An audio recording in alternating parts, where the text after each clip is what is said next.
तेरी शौकत देख कर, हो गई ज़रबुल मसल आलम में तेरी हैरानी देख कर। मेरे मोहतरम बुजुर्गों और दोस्तों और बारसोई के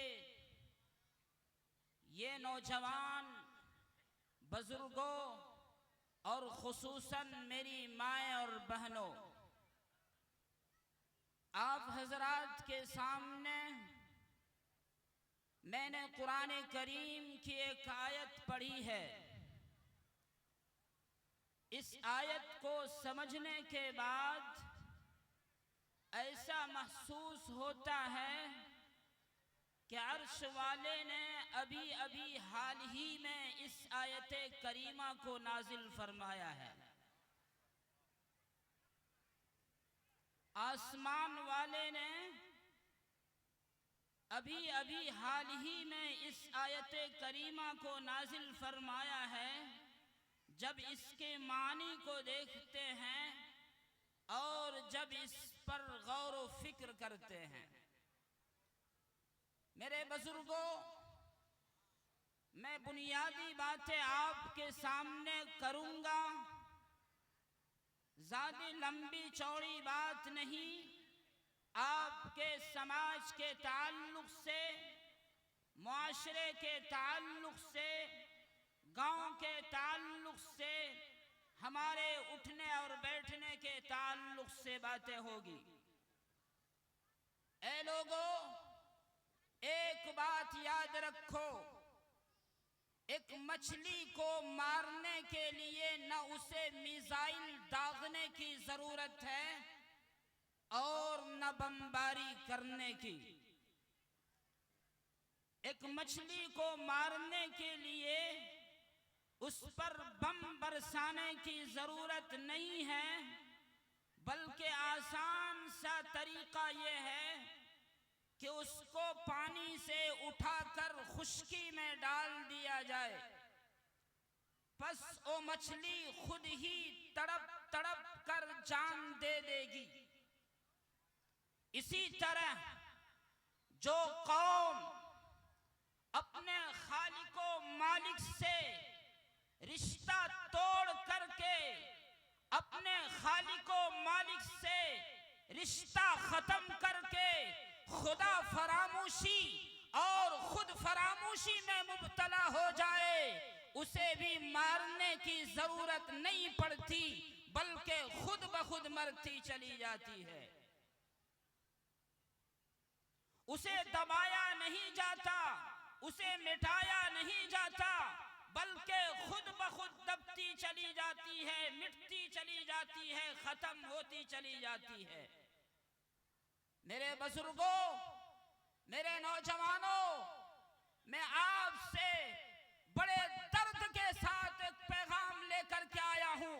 खुदारा इस पैगाम को लेकर के जाओ और कल निकलने वाला सूरज, उससे पहले अपने माशरे की जिंदगी की हालात को बदल लो।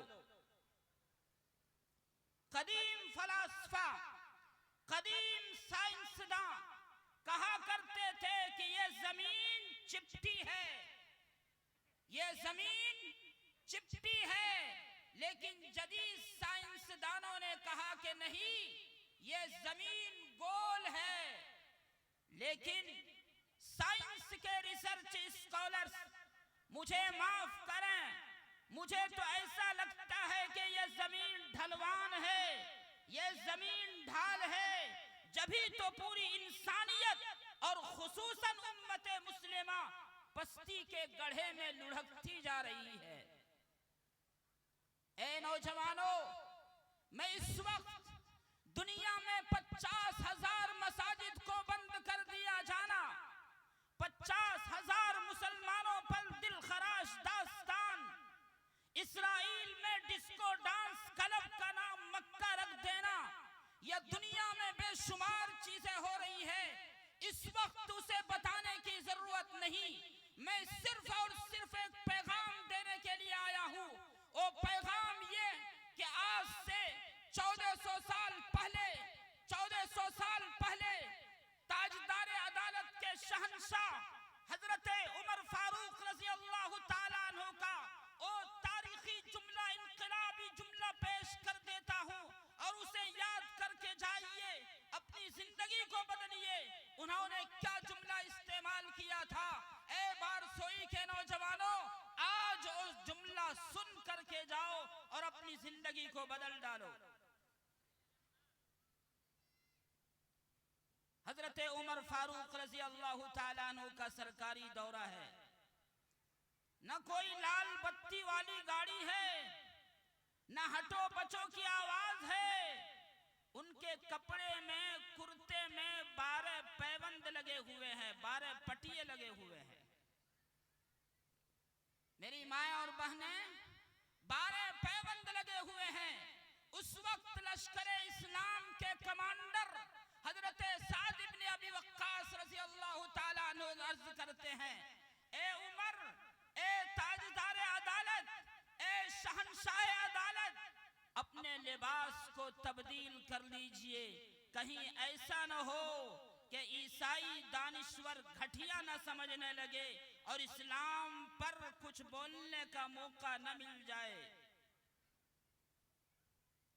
हजरत उमर रज़ी अल्लाह ताला अन्हु ने जो पैगाम दिया, उस पैगाम को हमें नोट करने की जरूरत है और अपने दिल में बसाने की जरूरत है। हजरत उमर रज़ी अल्लाह ताला अन्हु ने फलस्तीन के दौरे पर, बैतुल मक़दिस के दौरे पर उम्मत को जो पैगाम दिया है, उस पैगाम को हमें याद रखनी चाहिए। उन्होंने क्या पैगाम दिया? फरमाया, इन्ना कुन्ना अदल्ल कौमिन फ़अज़्ज़नल्लाहु बिल इस्लाम फमहमा नतलुबुल इज़्ज़ बिग़ैरि मा अअज़्ज़नल्लाह लअज़ल्लनल्लाह। उन्होंने पैगाम दिया कि हम जलील तरीन कौम थे, अल्लाह ने हमें इस्लाम के जरिए बाइज्जत बना दिया, आला मकाम अता किया। अब अगर हम इस्लाम के अलावा किसी दूसरी चीज को इख्तियार करते हैं तो अल्लाह तबारक व ताला हमें दोबारा जलील व खार कर देंगे। ऐ नौजवानों, याद रखो, अपने माशरे में इस्लाम के अलावा हम किसको तरजीह देते हैं, किसको अपना आइडियल बनाते हैं? कुरान को छोड़ करके कहां अपना आइडियल तलाश करते हैं, कहां अपना हीरो तलाश करते हैं? आकाए मदनी सल्लल्लाहु अलैहि वसल्लम को छोड़ करके। आप अंदाजा लगाओ, जरूरत है, याद रखिए, मैं पूरी जिम्मेदारी के साथ कहता हूं, इस्लाम दुनिया में सबसे आला वारफा मजहब है। इस मजहब के अलावा कोई आला वारफा नहीं हो सकता। खुद कुरान करीम ने साफ तौर पर ऐलान कर दिया, इन्नद्दीन इंदल्लाहिल इस्लाम, इन्नद्दीन इंदल्लाहिल इस्लाम, कि अल्लाह के नजदीक अगर कोई पसंदीदा मजहब है तो मजहब इस्लाम है, मजहब इस्लाम है, कोई दुनिया का पसंदीदा मजहब नहीं।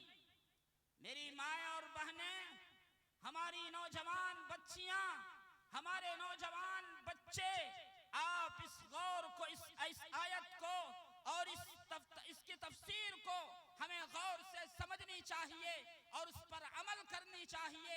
ये हमारे लिए इंतहाई लाजमी और जरूरी चीज है। मैं पूरी जिम्मेदारी के साथ कहता हूं, दुनिया में सबसे आला वारफा मजहब मजहब इस्लाम है और कुरान करीम ने उसे वाज़े अंदाज में बयान कर दिया, इन्नद्दीन इंदल्लाहिल इस्लाम। अब अंदाजा लगाइए, इस्लाम को छोड़ करके कोई गैरों के नक्शे कदम पर चलने वाला बन जाए, उसे सुकून मिल सकता है? यकीनन सुकून नहीं मिल सकता। खास तौर पर इस वक्त जो एक हवा फैल चुकी है हमारी बेटियों का, हमारे नौजवानों का, इस्लाम को छोड़ करके गैरों के गोद में बैठने का, इस्लाम को छोड़ करके गैरों के मजहब को इख्तियार करने का, मैं पूरी जिम्मेदारी के साथ कहता हूं, कल क़यामत के दिन, कल